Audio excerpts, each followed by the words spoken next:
सभी को जन्म से कि मैं परमेश्वर का धन्यवाद देता हूँ कि परमेश्वर ने एक बार फिर हम सबको इकट्ठा होने का एक मौका दिया। आइए हम प्रार्थना करते हैं, प्रार्थना करके हम संडे स्कूल स्टार्ट करते हैं। स्वर्गीय पिता प्रभु जी, हम आपको धन्यवाद देते हैं पिता, अभी तक आपने संभाला परमेश्वर, आपकी भलाइयों के लिए धन्यवाद देते हैं प्रभु। आपके चरणों में जब आपका वचन सीखने के लिए हम इकट्ठे हुए प्रभु, आपसे विनती प्रार्थना करते हैं, अपने वचन को आप हमें खोल कर दें प्रभु, समझने के लिए सहायता कर, शुरू से आखिरी तक प्रभु, हर एक बात में प्रभु आप अगुवाई करें, आपके हाथ में सौंपते हैं। सारा आदर महिमा केवल हम आपको देते हैं।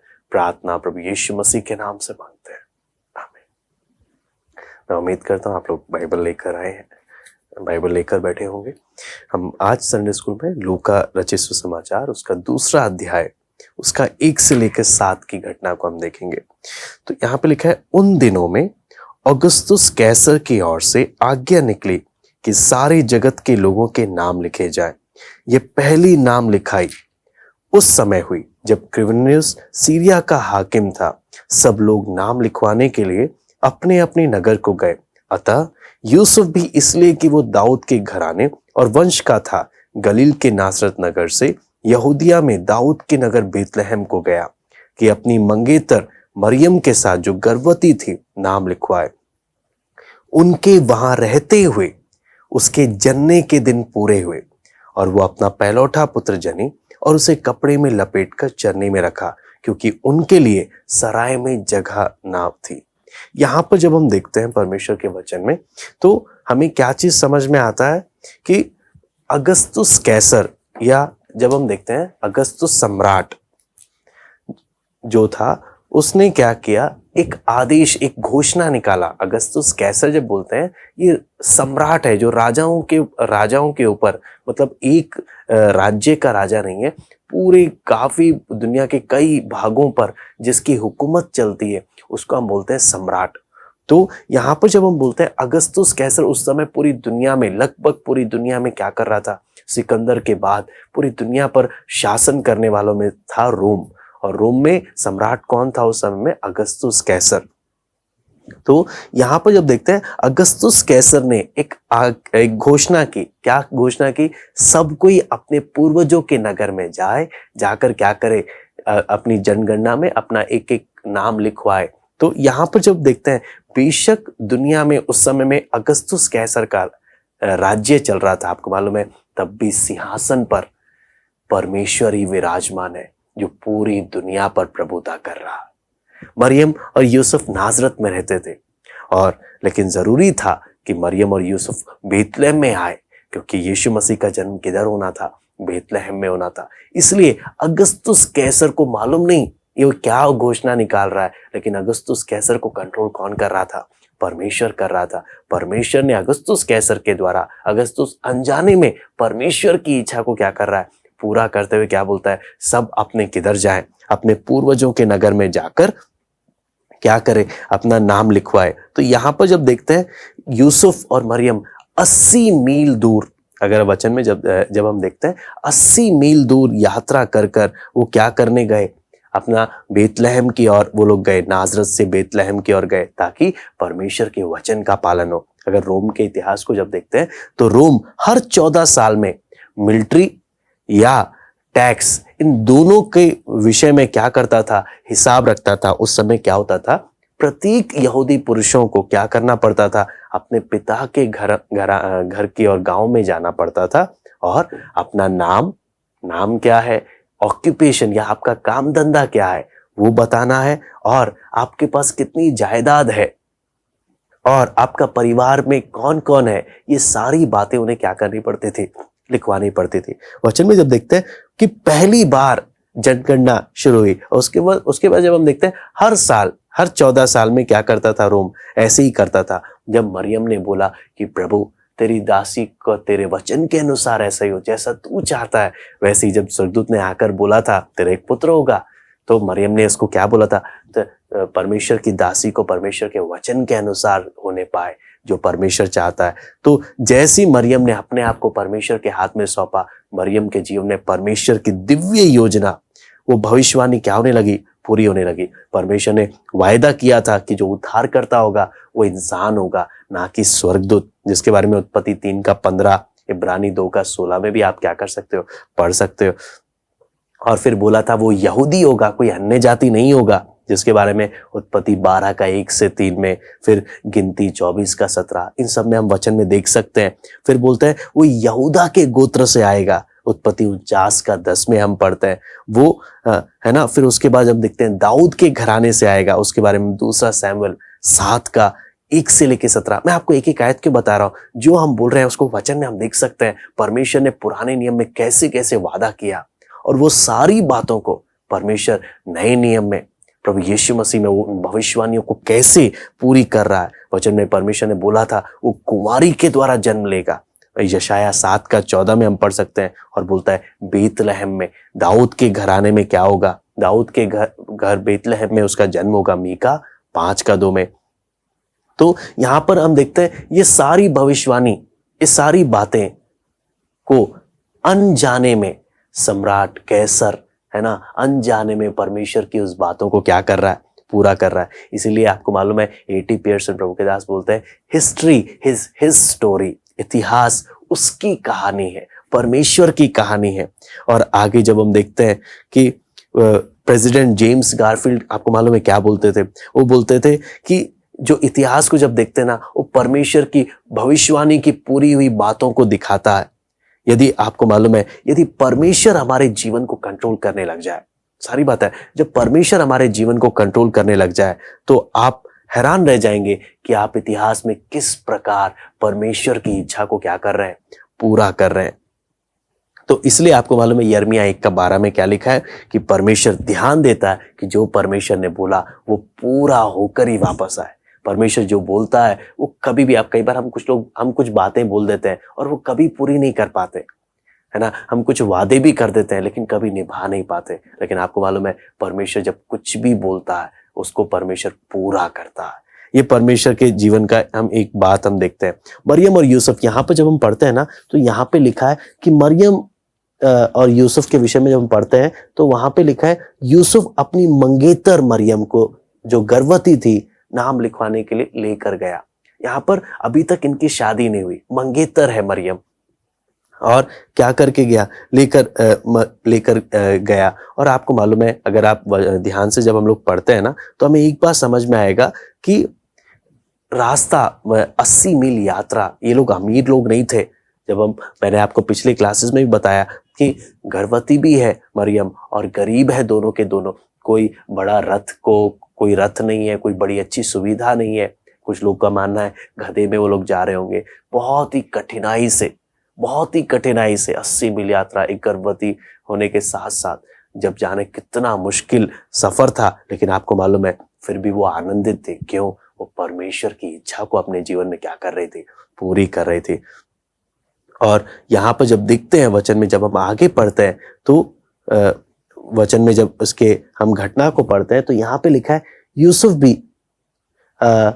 इसलिए कि दाऊद के घराने और वंश का था, गलील के नासरत नगर से यहूदिया में दाऊद के नगर बेतलहम को गया, अपनी मंगेतर मरियम के साथ जो गर्भवती थी, नाम लिखवाया। उनके वहां रहते हुए उसके जन्ने के दिन पूरे हुए। वहां रहते हुए, इसका मतलब क्या है कि कई लोग को लगता है, कई फिल्म में, कई वीडियोस में, क्या कई बार लोग बोलते हैं क्या हुआ कि वो लोग जैसे ही वहां पहुंचे कहीं पे जगह नहीं मिल रही थी, जगह नहीं मिली तो क्या करने लगे, लास्ट में कहाँ पे पशुशाला में ले गए। वहां पर किसका जन्म हो गया? यीशु मसीह का जन्म हुआ, और वहां पर उन्होंने चरनी पे रखा। नहीं, वचन में लिखा है, वचन में साफ साफ लिखा है उनके वहां रहते हुए बेतलहम में वो लोग पहुंच गए। बेतलहम में रहते हुए जब जन्ने के दिन पूरे हुए तब क्या हुआ? तब वचन में जब हम आगे पढ़ते हैं, वह अपना पहलौठा पुत्र जनी और उसे कपड़े में लेटाकर चरनी में रखा, क्योंकि उनके लिए सराय में जगह नहीं थी। सराय बोलते साथ ना कई लोगों के माइंड में आ जाता है पशुशाला।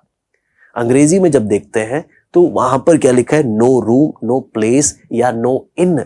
जब इन सब शब्दों को जब हम ध्यान से देखते हैं तो सिंपल है, जब गेस्ट हाउस में या धर्मशाला में जहां रुकने की जगह होती है, वहां पर जब उन्हें जगह नहीं मिली तब उन्होंने उसको क्या किया? चरनी में लिटाया प्रभु यीशु मसीह को। और जात अधिकतर आपको मालूम है विशेषज्ञों का कहना क्या है, वो जगह जहां पर वो लोग लेकर गए वो एक गुफा के समान था। हिस्टोरिकली, अगर ऐतिहासिक रूप से बोलते हैं, एक गुफा के समान था। वहां पर वो लोग गए और वहां पर उन्होंने क्या किया, चरनी में उसको क्या किया, लेटाया। जब हम बेतलहम के बारे में बात करते हैं, बेतलहम का मतलब क्या है, रोटी का घर। तो सबसे अच्छी जगह क्या है, जीवन की रोटी। ये जो जन्म ले रहा है, ये अपने आप को क्या बोलता है, मैं जीवन की रोटी हूं। जीवन की रोटी का जन्म किधर ही होना चाहिए, रोटी के घर में ही होना चाहिए। और अगर उसके इतिहास को देखेंगे, राहेल यहीं पर दफनाई गई, है ना। फिर उसके बाद बिन्यामीन का जन्म यहीं पर हुआ। फिर उसके बाद देखते हैं रूत का विवाह यहीं पर हुआ। दाऊद के बड़े काम यहीं पर हुए, है ना। तो ये जगह बिल्कुल खास थी। अगर वचन में जब ध्यान से देखते हैं, बिन्यामीन का मतलब है मेरे दाहिने हाथ का पुत्र। और अगर आप दाऊद को बोलेंगे, ये मेरा प्रिय है, दाऊद का मतलब है मेरा प्रिय, मेरा प्यारा।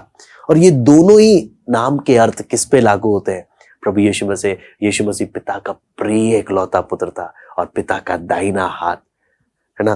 तो ये सारी बातें किस प्रकार से परमेश्वर ने क्या किया, यहां पर पूरी किया है। और किस प्रकार से प्रभु यीशु मसीह का जन्म हुआ, वो चीज हमने यहां पर देखा कि दिखने में तो ये साधारण सा बच्चा है, छोटा सा बच्चा है, नाजुक बच्चा है, लेकिन आपको मालूम है ये जो छोटा बच्चा जो चरनी में जिसको लेटाया गया है ना, ये इसके वजह से पूरा ब्रह्मांड चल रहा है, ये पूरे ब्रह्मांड को चला रहा है।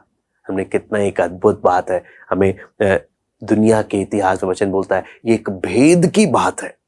ये कोई ऐसी हल्की फुल्की बात नहीं है, ये एक भेद की बात है। It's a mystery that God manifested in flash. एक भेद की बात है, परमेश्वर देह धारण कर कर मनुष्य के रूप में इस दुनिया में आया। दुनिया का बनाने वाला कोई छोटी बात नहीं है, बहुत ही बड़ी बात है।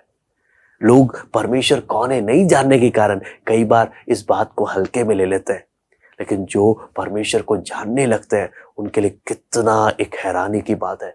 दुनिया की को चलाने वाला, ब्रह्मांड को चलाने वाला, जिस परमेश्वर को समझ ही नहीं पा रही, वो परमेश्वर मनुष्य के बीच में जो चींटी के समान भी नहीं है उसके सामने, जिसको लेखक बोलता है, हे प्रभु ये मनुष्य क्या है जिसकी तू सुधि रखता है। जब मैं तेरी बनाई हुई सृष्टि को देखता हूं, इंसान है ही क्या प्रभु। ऐसी तुच्छ इंसान से के बीच में कौन आ गया, सृष्टि का बनाने वाला एक बालक के रूप में क्या कर रहा है, जन्म लेकर आ रहा है ना। कितना अद्भुत घटना। तो हमने देखा बेशक कैसर प्रभुता कर रहा था, लेकिन कैसर भी किसकी इच्छा को पूरा कर रहा था, परमेश्वर की ही इच्छा को पूरा कर रहा था। मरियम भी आपको मालूम है गर्भवती थी, चाहती तो बोल सकती थी नहीं मैं नहीं जा रही, यूसुफ आप चले जाओ, लेकिन यहाँ पर देखना परमेश्वर की इच्छा को पूरा करने के समर्पित होने के कारण कितना भी कष्ट सहना पड़े, वो दोनों के दोनों किधर गए, बेतलहम में गए। वहां पर जब पहुंचे, वहां पे कई दिनों तक भीड़ भाड़ है, जनगणना आपको मालूम है जब भी कोई सरकार कोई नियम देती है और लाइन में लगना पड़ता है तो आसान नहीं होता, कितनी भीड़ भाड़ होगी। वचन में लिखा है उनके रहते हुए, बेतलहम में रहते हुए जब जन्ने के दिन पूरे हुए, तब उसने अपना पहलौठा पुत्र को क्या दिया, जन्म दिया। और फिर प्रभु यीशु मसीह को क्या किया, जब कोई गेस्ट हाउस में जगह नहीं था, प्रभु यीशु मसीह को क्या किया, फिर उन्होंने चरनी पे लेटाया, जीवन की रोटी। इतना महान परमेश्वर इतना शून्य बन गया, इतना झुक गया। आपको मालूम है आपके और मेरे लिए, आपके और मेरे के लिए इतना महान महिमामय परमेश्वर, जिसको स्वर्गदूत अपने पवित्र स्वर्गदूत जिन्होंने कभी पाप नहीं किया, अपने आंखों से देखने की हिम्मत नहीं करते थे, अपने पैरों को उसके सामने छिपाते थे, जो पंखों से उड़ते हुए बोलते थे सेनाओं का यहोवा पवित्र है, जिसके सामने शक्तियां दुष्शक्तियां थरथराती हैं, वो परमेश्वर आपको मालूम है आपके और मेरे से इतना प्यार करने का इतना झुक गया, उसको किधर लेटाया गया, एक चरनी में लेटाया गया। इससे हमें क्या चीज समझ में आता है कि हमें कभी भी घमंड नहीं करना चाहिए। परमेश्वर ने जो हमें दिया उसमें हमें सदैव एक आभारी होना चाहिए, चाहे हमें कुछ भी आता हो, कितना भी कोई भी बात हो, हमारे एक्शन से हमारे कामों से कभी भी हमारे जीवन से कभी भी क्या नहीं झलकना चाहिए, घमंड नहीं झलकना चाहिए, बल्कि समझना जब हमारे परमेश्वर ने हमसे प्यार कर कितना झुक गया, हमें भी एक दूसरे के अधीन होना चाहिए। यही परमेश्वर का वचन हमें क्या करता है, सिखाता है। मैं उम्मीद करता आपको थोड़ा सा ये घटना समझ में आया, जो कि आपने संडे स्कूल में आप इसे पढ़ते भी हैं। तो मैं आपसे, अगर इसमें हमने क्या क्या बातें देखी, अगर सवाल के रूप में अगर देखा जाए, राजा ने वहां पर नाजरत में क्या घोषणा हुई, कैसर के द्वारा पूरी दुनिया में घोषणा हो गई कि सबने क्या करना है, जनगणना के लिए उधर आना है, अपना नाम, अपना काम धंधा, अपनी जमीन जायदाद, अपना परिवार, सबके बारे में क्या करना है, जानकारी देना है। तो यूसुफ अपनी पत्नी मरियम को लेकर कहाँ गया? बेतलहम की ओर गया। फिर वो कैसी यात्रा किए होंगे? गरीब है तो माना जाता है वो लोग किस में गए होंगे? वो लोग गधे में वो लोग गए होंगे। फिर यीशु का जन्म कहाँ हुआ? बेतलहम में हुआ। लेकिन गेस्ट हाउस में जब जगह नहीं मिली तब उसको कहाँ लेटाया गया? तब चरनी में लेटाया गया। आपको समझ में आया? तो इसलिए कई बार गलत फहमी बहुत आ जाती है कि पशुशाला में वो लोग रह रहे थे या पहुंचते साथ परेशान हो गए थे। ऐसा नहीं था। वचन साफ साफ हमें कई बातें स्पष्ट कहता है। ठीक है, मैं उम्मीद करता हूं आप सबको ये बात समझ में आई होगी। आइए हम प्रार्थना करते हैं, प्रार्थना करके समाप्त करते हैं। हाथ जोड़े हम प्रार्थना करें। स्वर्गीय पिता प्रभु जी, हम धन्यवाद देते हैं प्रभु। क्या ही महान परमेश्वर आप है प्रभु। जब पूरी दुनिया में अगस्तुस कैसर जब उस समय राज कर रहा था तब भी सिंहासन पर आप ही विराजमान थे और आप अपनी इच्छा कैसर अगस्तुस के द्वारा भी करा रहे थे। आज हम जहां पे भी हैं, जिस भी परिस्थिति में प्रभु, हमें देखने के लिए आप सहायता करें कि आप हमारी जीवन की हर परिस्थिति में सिंहासन पर आप ही विराजमान है और आप जो चाहते हैं वही होता है प्रभु। धन्यवाद देते प्रभु आपके महान प्रेम के लिए। इस भेद की बात को समझने के लिए प्रभु एक एक को सहायता कर कि अति पवित्र परमेश्वर दुनिया का बनाने वाला मनुष्य के रूप में हम एक एक के बीच में आया। इतना महान परमेश्वर, उसने अपने आप को इतना दीन करा कि उसे चरनी में लेटाया गया। हे प्रभु, हमें एक एक को इस बात की गंभीरता को समझने के लिए कृपा दे, इस बात को समझने के लिए कृपा दे। धन्यवाद देते आपके महान प्रेम के लिए। नम्रता पूर्वक जीवन बिताने के लिए आप सहायता करें। आज की संगति के लिए धन्यवाद देते हैं। सारा आदर और महिमा केवल हम आपको देते हैं। प्रार्थना प्रभु यीशु मसीह के नाम से मांगते हैं, आमीन। प्रभु आप सबको आशीष दे।